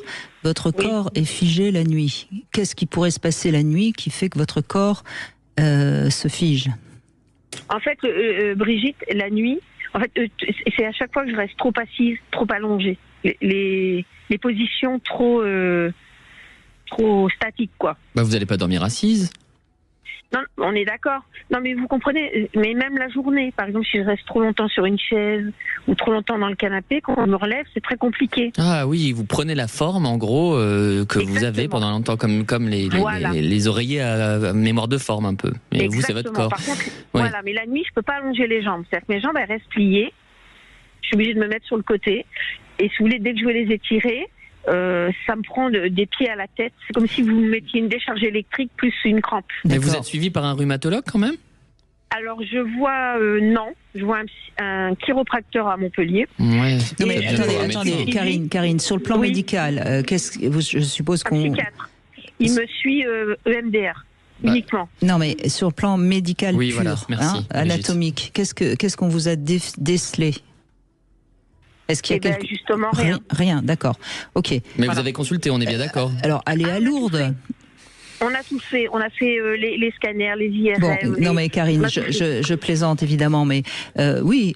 Donc c'est obligatoirement une sorte de quelque chose qui fige votre corps et qui vient de quelque chose qui a été vécu de manière traumatique. Et ça, vous ne savez pas ce que c'est, mais votre corps... Je suis conscient, en fait. Exactement, non. Donc on est d'accord. Mais oui, alors peut-être le MDR... c'est ce que je fais, j'y vais toutes les semaines, on avance. Et puis peut-être, chaque fois que vous arrivez à marcher, essayez de vous remémorer qu'est-ce qui s'est dit, qu'est-ce que vous avez vu, qu'est-ce que vous avez écouté. Hier soir, j'ai cru que j'avais un miracle, parce que du coup, je me suis mis à marcher, à faire tout normal. On est bien d'accord, mais qu'est-ce qui s'est passé dans la demi-heure qui a précédé ce miracle? J'étais bien. En confiance avec votre mari, c'est ça? Exactement, oui. En sécurité? On était bien, en sécurité. Je me suis sentie bien. Bon, parce que moi, à mon avis, ça vient, ce problème, vient de quelque chose que votre corps a subi et que vous n'étiez donc pas en sécurité. Donc, on pense évidemment à de la maltraitance ou à des abus, j'en sais rien. Mais il y a quelque chose. Alors, questionnez peut-être votre famille, questionnez qu'est-ce qui aurait pu vous arriver, depuis quand... j'ai vécu beaucoup de choses, Brigitte. Mais le truc, c'est pas ça. C'est par exemple, il faut parler à ma jambe. En fait, c'est un peu particulier. Je suis allée chez l'esthéticienne faire les ongles des pieds. Elle a pas pu me les toucher. Alors heureusement qu'elle était jeune et compréhensive. Et elle a expliqué à mes pieds ce qu'elle allait faire. Je sais pas si vous voyez un peu le délire. Elle a dit voilà, vous inquiétez pas, je vais pas vous faire de mal. Je vais juste vous faire. Il serait peut-être temps que vous écoutiez votre corps, Karine. Laissez-le parler. Exactement. Alors je lui parle. Oui. Maintenant, mais moi, je vous conseille même de prendre un stylo et que vous fassiez écrire votre corps, que votre corps écrive. Ah d'accord. Ça, j'ai pas essayé, vous voyez. Vous prenez une feuille blanche, un stylo, et vous laissez, vous dites, mes jambes parlent. Et vous écrivez ce qui vous vient. Ah, d'accord. Ouais, faut essayer, ouais, tout à fait. Et alors, croyez-moi, moi, avec les patients, je suis très, très sédentaire. Alors, truc bête, mais bon, écoutez, moi, c'est ma manière de survivre physiquement aux heures et aux heures de consultation assis. La natation, moi, me fait énormément de bien. Alors, un bien fou. Par contre, j'étais en Vendée chez mes parents, j'ai essayé de la piscine, mes jambes se sont raidies. J'étais toute seule. Par contre, je suis allée chez ma belle-fille, mais mon fils, il a une piscine extérieure. J'étais avec ma petite fille, et je vous cache pas, là, j'ai réussi pas à faire des mouvements de bras, des semi-mouvements. Oui. Mais j'ai réussi à plier les jambes, à faire quelque chose, quoi. Ah, bravo. Et même à faire un peu des battements. Pourquoi ? Parce que j'étais en bonne situation, j'étais avec mon mari. Sécurisé, et on en revient. C'est ça, il y a vraiment ça. Voilà. C'est ça, c'est vrai, Brigitte. C'est ça, bravo. Oui. Donc, voyez aussi si vous pouvez pas vous trouver une sorte de gris-gris qui vous sécurise. Une sorte d'objet fétiche qui va vous sécuriser. Objet contraphobique, exact, Brigitte. Alors, par contre, en parlant d'objets, voyez, Brigitte, moi j'ai un foulard à la maison où je mettais beaucoup Samsara comme parfum. Et à chaque fois que je sentais ce parfum dans un magasin ou quelque part, ça me faisait pleurer. Et d'ailleurs, là, en ce moment, je fais un travail dessus. J'ai un foulard que ma mère a imbibé de son parfum et je le sens régulièrement pour essayer de m'habituer, en fait. Mais elle est décédée quand, votre maman ? Pas du tout, elle n'est pas décédée, justement. Non, elle est toujours vivante. Mais c'est quoi votre âge ? Pourquoi vous pleurez alors ? Je sais pas, je pourrais pas vous le dire, je sais pas, je pleure. Oui, d'accord. Je tiens le foulard, il suffit que je sente l'odeur pour que l'angoisse monte. Elle vous sécurise quand vous voyez votre mère, vous vous sentez sécurisée ? Et oui, là, elle sort d'un cancer du sein. Oui, mais si vous voulez, je sais pas. Mais ça me le fait, mais ça me l'a toujours fait. Hein. Oui, mais quoi ? La mémoire olfactive, Ouais.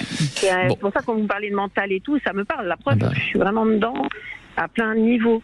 Plein de domaines. Bon, écoutez, nous on vous donne quelques pistes, et puis j'ai envie de dire, allez voir quelqu'un de sérieux, de puissant, qui va pouvoir vous sécuriser et sur lequel vous allez vous appuyer pour avancer dans votre chemin Alors, par de guérison. Contre, Brigitte, Samuel, moi je vois, si vous voulez, je me suis rendu compte que c'est le psoas qui allait pas bien.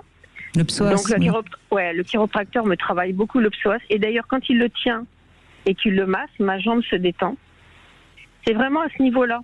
C'est le muscle émotionnel. Je vois très bien. Moi je connais pas le psoas. C'est le grand muscle du dos. C'est le grand muscle du dos qui va de la cuisse à l'autre cuisse en passant par les reins. Et c'est ça qui débloque. Et en fait, quand on me le masse et tout ça, il y a tout qui relâche. Et votre mari ne peut pas vous le masser ? Est-ce que je vais vous dire... Il faudrait que j'apprenne à le masser, mais bon, je ne sais pas faire. Non, moi, je vais vous dire quelque chose d'assez cru, mais on est dans une émission où on ose dire les choses. Karine, vous avez déjà essayé avec un jouet de vous prendre et de voir si ça vous aidait à libérer un peu les cuisses et le bassin ? De vous prendre, c'est-à-dire vous, avec un jouet, avec un jouet sexuel, vous voulez dire ? Absolument, oui. Ah bon, j'ai pas essayé ça, non. Non, je suis pas très accessoire, moi, je cache pas. Il y a pas de moment pour commencer. Pourquoi ? C'est vrai, je sais pas, peut-être. Parce que là, vous me parlez du bassin et des cuisses qui sont figées. Il faut... tout à fait. Et allez voir ce que ça donne, et si ça vous met ça vous met en colère, si ça vous fait pleurer, si ça... Surtout, remarquez-le bien, ce que vous allez ressentir. Ok ? D'accord. Ok, je vais le noter, ça marche. Et puis vous voyez, nous aussi, on apprend plein de choses aussi grâce à nos auditeurs. Samuel, vous n'avez pas aussi quelque chose à un petit conseil précis. Moi, je vous ai dit d'aller nager parce que j'y ai trouvé un certain soutien. Je partage l'opinion de Brigitte qu'un objet contraphobique, quelque chose qui peut vous sécuriser, c'est bien aussi. Sur tout ce qui concerne ces empêchements, parfois, là, je prêche pas pour ma paroisse, mais je trouve que les thérapeutes cognitivo-comportementalistes proposent aussi des choses intéressantes. De déshabituation à certaines postures qui ont pu être prises. Mais là, je crois que vous savez ce que j'entends quand je vous écoute, c'est que vous avez envie.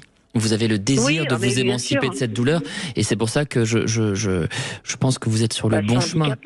Oui. Ça doit être très handicapant de ne pas pouvoir marcher, en effet. Vous me voyez avec la béquille, on a l'impression que c'est une manie, là. Bon, lève-toi. Une manie va plus vite que moi. Karine, lève-toi et marche.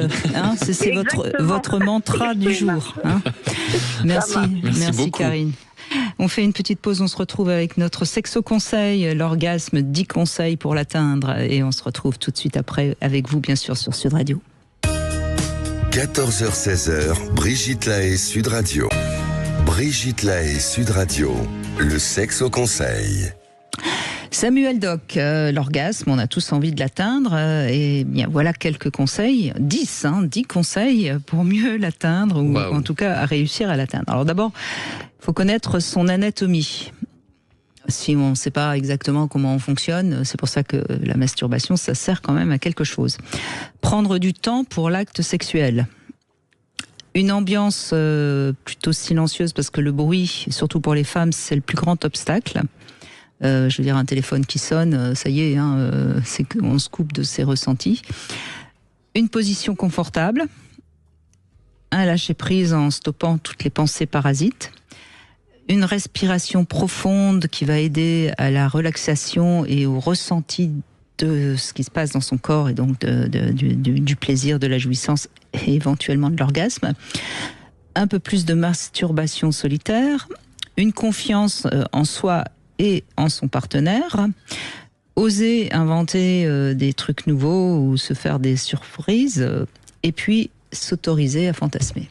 Voilà, petit conseil. Je peux que valider ce programme qui pourrait, je pense, permettre de retrouver un rapport à son corps, un rapport de plaisir, parce que quand on parle de santé mentale, évidemment qu'on a perdu aussi un certain plaisir du corps quand on souffre psychiquement.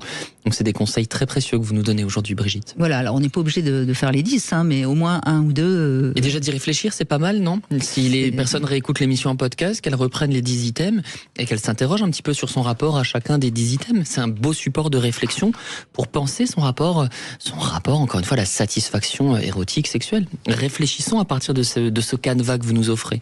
Réfléchir, ça c'est pas mal. Le cerveau, c'est notre premier organe sexuel. C'est vrai, on l'oublie parfois, mais c'est vrai que c'est bien notre premier organe sexuel.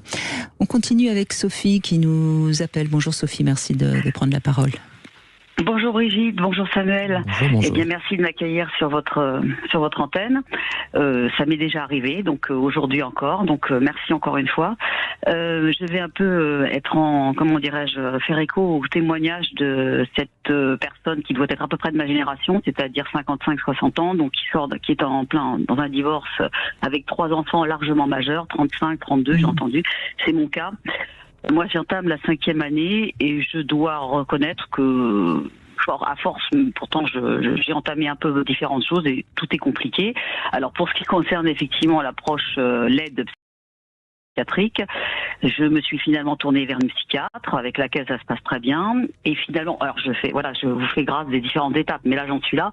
Cette personne trouve qu'effectivement, il n'est plus utile quelque part que je sois sous traitement, puisque j'ai d'ailleurs j'ai très peu pris d'antidépresseurs, j'ai surtout pris des anxiolytiques, en fait, le soir, voilà. Et puis, toujours un accompagnement. Alors, j'ai une hypnose, le MDR, j'ai tenté. Ça, c'était il y a 2 ans, mais il y avait trop de choses. Donc, en fait, comment dirais-je? Je pense que mes neurotransmetteurs n'arrivaient pas, c'est le cas de le dire, ne faisaient pas leur travail. Et puis là, donc, j'en suis arrivée à un niveau où, en fait, moi-même, j'ai quand même souhaité, bien que la psychiatre trouve qu'il n'y a pas vraiment d'intérêt, justement, à une approche psychanalytique pour moi. Donc ça, c'est assez intéressant par rapport à Monsieur Doc, parce que c'est ce que je disais, en fait, quand j'entends les intervenants de votre antenne, j'ai toujours envie de les rencontrer. J'ai rencontré plusieurs psychologues, très franchement, soit je les endormais, si je puis dire, ça c'était au début de la séparation, parce que je parlais trop, si je puis dire. Je pense qu'il y a de ça aussi. En même temps, je vais vous faire un compliment, Sophie, mais c'est sincère. Oui.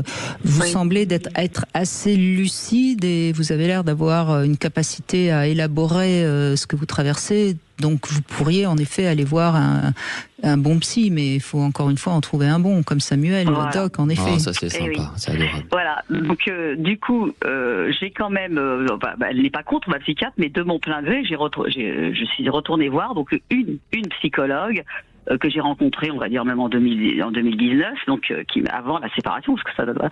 Et là, j'ai fait une première séance, une séance concernant. Je sens déjà que, vous voyez, il y a des choses qui mais je pense que je sais que c'est normal.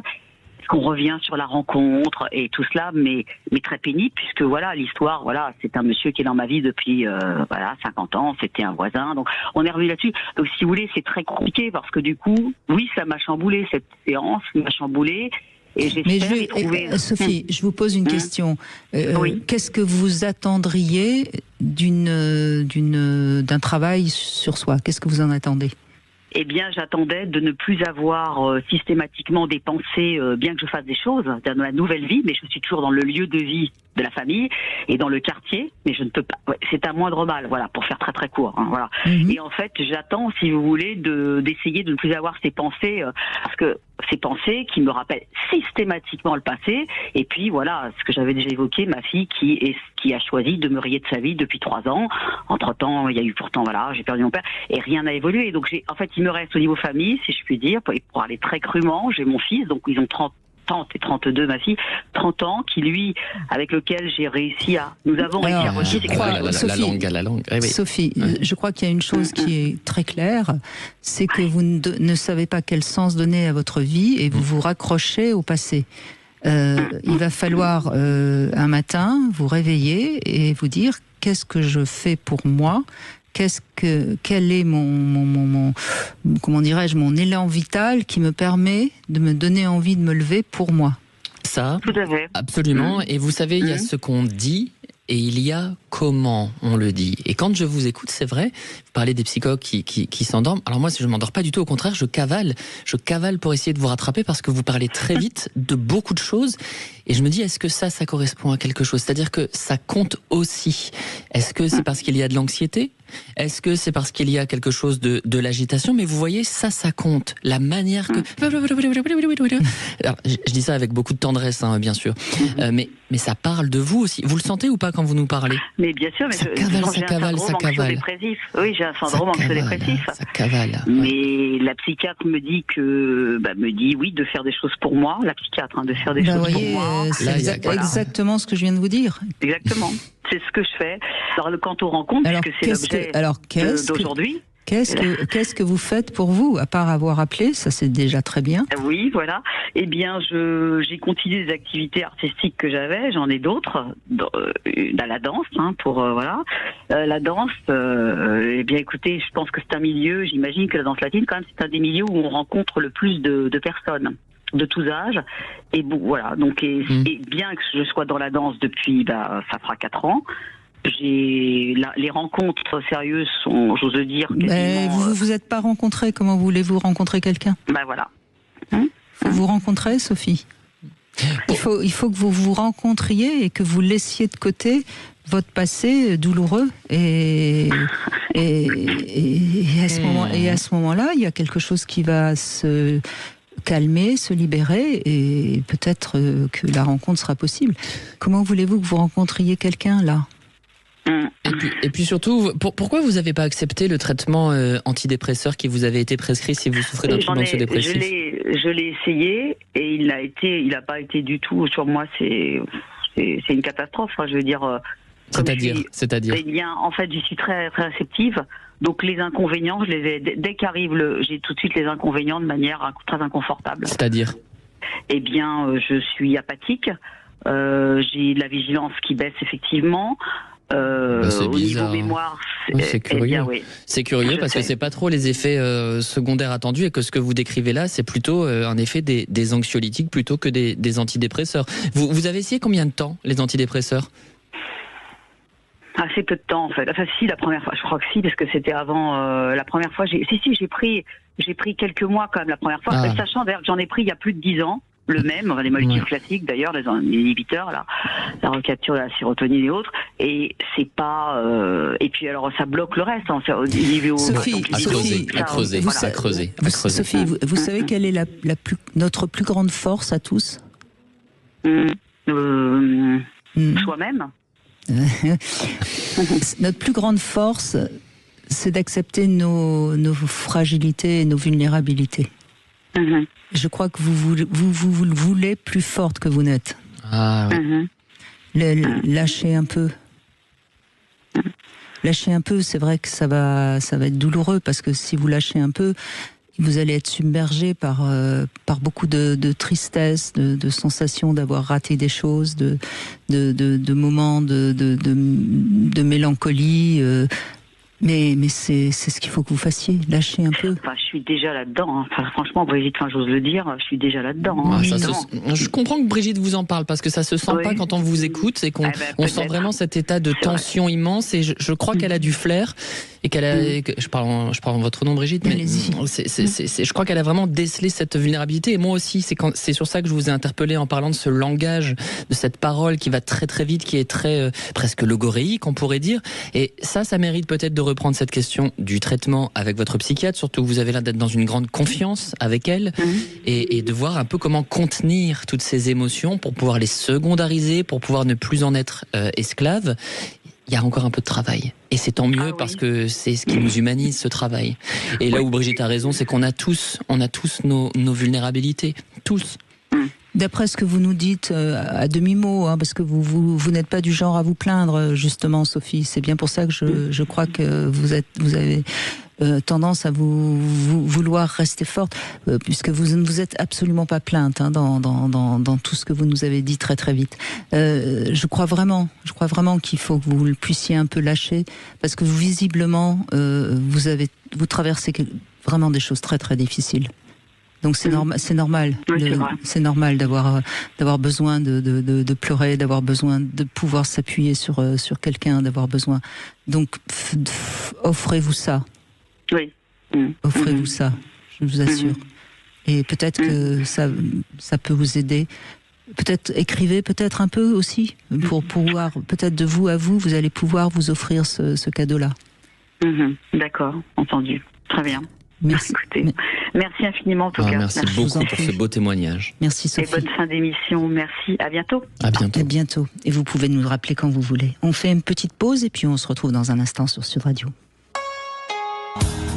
Avec Arthur Vernon, demain, nous nous demanderons en quoi le libertinage peut permettre de découvrir ses vrais désirs ou éventuellement sa bisexualité. Venez apporter votre témoignage 0826 300 300. Brigitte Lahaie, Sud Radio.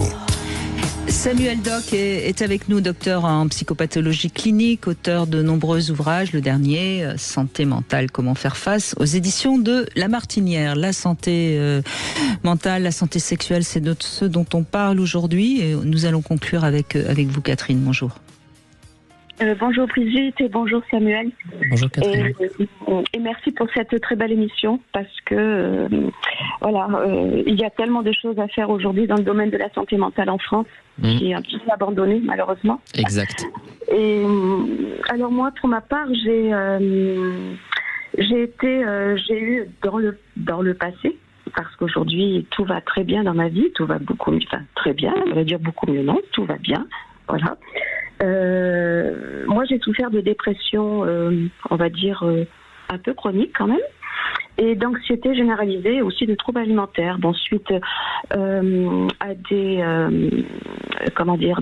attouchements sexuels que j'ai subis et des viols que j'ai subis quand j'étais jeune enfant. Qui ont dans tout ça, alors effectivement j'ai traversé mon adolescence et mon début de vie d'adulte de façon très chaotique, et jusqu'au moment où j'ai fait effectivement 2 épisodes dépressifs qui sont arrivés au décès, dont l'un au décès de ma grand-mère, qui était ma grand-mère de cœur, et après il y a eu un autre événement. Et donc là j'ai décidé, donc je suis allée voir mon médecin traitant qui m'a donc mis sous antidépresseurs et anxiolytiques. Mais par contre j'ai très vite compris, je l'ai pris pendant 1 an et demi je crois, oui à peu près. Et en fait j'ai compris que ça n'était qu'une béquille et qu'il fallait que j'aille plus loin, et donc j'ai entamé une psychothérapie.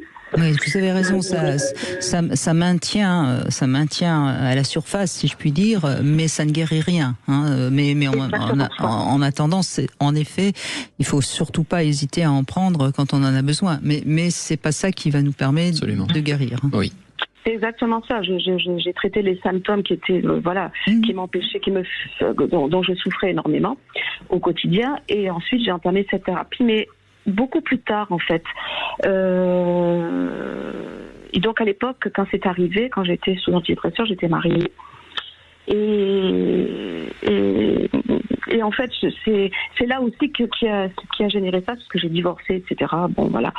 Et vous avez dit quelque chose de très juste, parce que ça a beaucoup fait écho à moi. Vous avez parlé de notre vulnérabilité. Et moi, j'ai accepté ma fragilité, mes fragilités. Enfin, j'ai démarré comme ça, en fait, en les regardant en face, en fait, ces fragilités. Et donc, cette thérapie qui a duré 5 ans, j'y allais une fois par semaine quand même. Donc, c'était vraiment un travail de longue haleine. Avec beaucoup de choses. C'était très compliqué au départ, parce que de libérer la parole, il y avait même des séances où je parlais pas, des régressions, des choses. Mais je suis allée jusqu'au bout, et donc grâce à cette thérapie, j'ai retrouvé ma pleine santé, c'est-à-dire un état de bien-être sur tous les plans, c'est-à-dire physique, émotionnel, psychique. Et de retrouver aussi une belle libido. Ah, mais c'est très très fort. C'est très fort. C'est très très fort ce que vous nous dites aujourd'hui, parce que justement, j'ai ouvert l'émission en parlant de l'OMS. Même quand vous vous intéressez aux définitions de la santé mentale et de la sexualité, de la santé sexuelle, l'OMS reconnaît tout à fait que les agressions sexuelles, que les traumatismes sexuels nuisent à la santé mentale. Bien sûr. C'est pour ça que je trouve que c'est absolument fondamental, votre témoignage aujourd'hui. Vous avez vécu quelque chose d'extrêmement grave. À un moment où vous étiez en construction, vous étiez en train de bâtir les fondations même de votre identité, on ne peut que comprendre l'éclat que ça a représenté, le cataclysme que ça a représenté dans votre vie, et les difficultés qui s'en sont suivies pour vous construire, pour faire confiance aux autres, pour pouvoir avoir une vie psychique qui demeure souple, et non pas dans des procédures de défense telles que vous les décriviez. Donc je peux vraiment comprendre, et là vraiment vous tendez la main à nos auditeurs, parce que oui, un viol, oui, une agression sexuelle, ça peut être quelque chose de dévastateur sur le plan psychique. Et j'irai même jusqu'à dire, j'oserais le dire, c'est toujours dévastateur sur le plan psychique. Totalement, vous avez tout à fait raison. Moi, c'est comme ça que je l'ai vécu, et durant de longues années, puisque j'ai 62 ans aujourd'hui, et donc il a fallu que j'entreprenne ce travail pour aller vers le mieux-être et la lumière de ma vie aujourd'hui, en fait. Bien sûr. Je suis dans la lumière de ma vie. C'est beau, c'est bien dit. Voilà, donc et c'est vrai que la sexualité à ce moment-là était totalement inexistante. Donc, c'est-à-dire que je l'ai d'abord repoussée totalement, et après totalement inexistante. Et aujourd'hui, j'ai un compagnon et tout va très bien. Oui, et c'est d'ailleurs, il faut le savoir, en plus. C'est-à-dire que là encore, quand il y a eu de graves traumas durant l'enfance, au moment de l'adolescence, il y a une indifférence sexuelle, souvent. C'est-à-dire qu'on n'a pas ou l'inverse. Mais en tout cas, il y a quelque chose qui vient faire symptôme et qui vient révéler justement ces blessures primitives que vous décrivez. C'est très juste ce que vous dites, parce que j'avais oublié.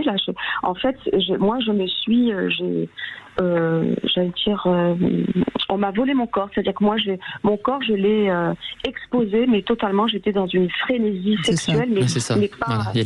Souvent, il y a les deux extrêmes. C'est ça. Je l'ai vécu pendant. Ce qui est finalement mieux, moi, par tout ce que j'entends, et je dirais qu'il vaut mieux, à la limite, avoir une frénésie sexuelle que au contraire d'être dans le refus de la sexualité.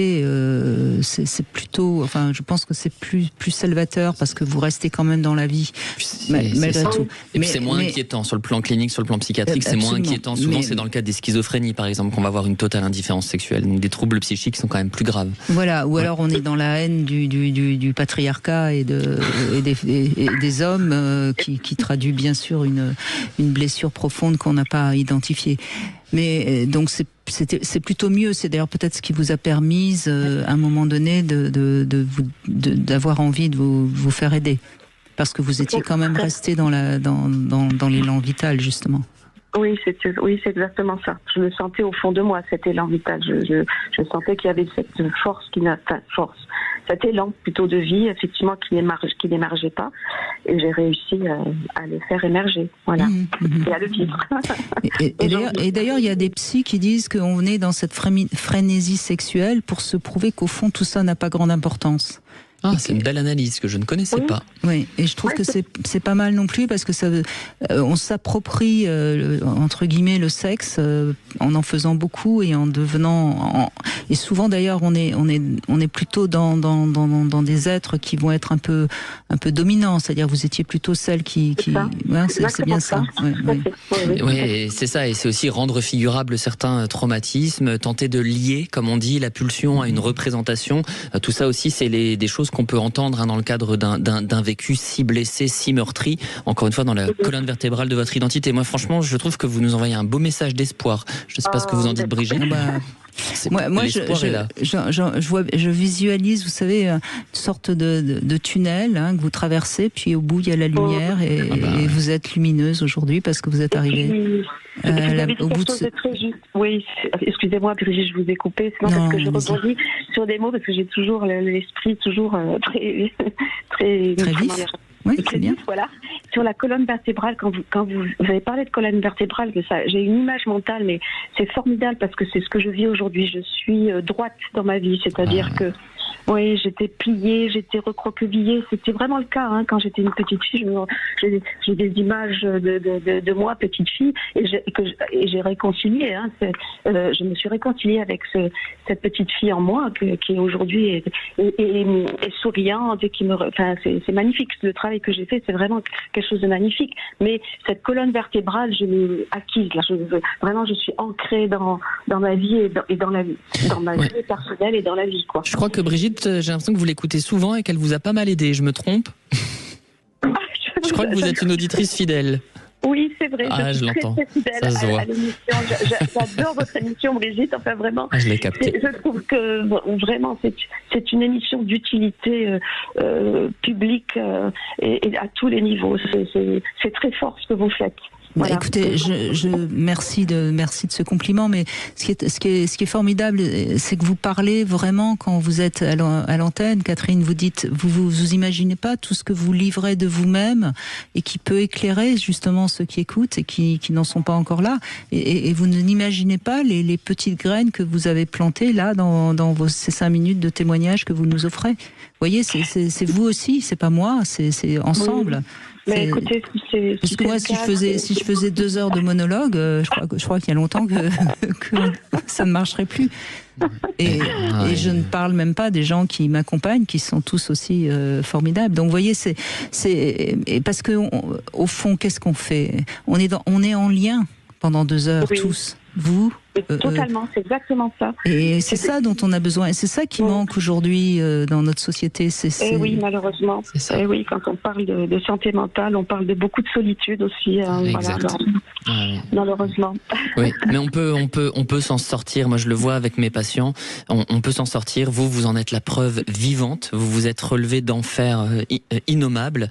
Donc voilà, l'émission d'aujourd'hui, je crois, elle envoie quand même un sacré beau message d'espoir aux personnes qui souffrent. Oui, il y a des formes d'aide, que ce soit à travers les petits conseils qu'on a donnés ou alors des prises en charge plus costaudes. On peut s'en sortir. Il faut pouvoir simplement frapper à la bonne porte. Accepter de faire un premier pas sur son chemin à soi. Il n'y a pas une vérité absolue. Moi, là, vous, visiblement, vous en êtes vraiment très bien sortis. Il y en a d'autres qui s'en sortiront un peu moins bien, d'autres peut-être encore mieux. Mais ce qui est l'important, c'est votre chemin qui compte. Et il n'y a que ça. Et ceux qui ont des schémas tout définis, tout vrai, tout juste, soi-disant, non, ils n'ont rien compris à ce que c'était qu'un être humain. C'est un être qui doit se trouver. Complexe, et puis il y a pas que de la beauté, il y a tout un tas de choses complexes, nuancées. On a le droit aussi, encore une fois, et ça, Brigitte, vous l'avez dit aujourd'hui, on a le droit d'avoir nos défauts, nos vices, nos zones d'ombre, nos zones un peu moins lumineuses. Et c'est pas pour ça qu'on est des mauvaises personnes, et c'est pour ça qu'on est riche, au contraire, de notre singularité, de notre individualité. Et c'est pour ça, Catherine, que je vous remercie pour ce beau témoignage. Et quand on a... Merci beaucoup, Catherine. Et puis c'est vrai, Samuel Doc, quand on a vachement avancé sur soi, à un moment donné, même nos défauts, on les aime. Ah oui, moi je les aime un peu trop, mes défauts, parfois. En tout cas, moi, ils m'amusent. Ils m'amusent, mes défauts et les vôtres aussi. Ah, j'en suis ravi. Merci en tout cas beaucoup de cette belle émission, justement, Samuel Doc. Merci à vous. Santé mentale, comment faire face, c'est aux éditions de La Martinière. Ça vaut 3,50 €. Il faut vraiment pas s'en priver. Moi, je trouve d'ailleurs que je vais appeler le ministre ministre de la Santé, je vais lui dire 3,50 €, ça c'est pas cher. On pourrait peut-être l'envoyer à beaucoup de médecins qui savent même pas de quoi ils parlent. Absolument. On est d'accord. Absolument, c'est très juste. En tout cas, merci beaucoup. Merci de tout cœur de me recevoir. C'était important. Merci à toutes, parce que c'est vrai, on a eu que des femmes. Pourquoi les hommes sont plus dans l'action? Ils ont moins, ils écoutent moins leur petit bobo au manteau. C'est bien possible. Et moi, il y a une femme que j'ai oubliée aujourd'hui, c'est ma maman qui fête son anniversaire. Donc je lui souhaite un joyeux anniversaire, joyeux anniversaire à ma maman. Voilà. Ah oui, parce qu'elle a quand même, elle nous écoute, le mérite d'avoir mis au monde un Samuel Doc qu'on aime beaucoup. Merci Samuel. Merci Demain, on sera avec Arthur Vernon. On change un peu de sujet, quoique. On va parler du libertinage, qui peut-être parfois peut permettre de découvrir ses vrais désirs, comme sa bisexualité, pourquoi pas. On en parlera donc avec Arthur Vernon, et tout de suite vous retrouvez Alexandre Delevan pour C'est votre avenir. Sud Radio, votre attention est notre plus belle récompense.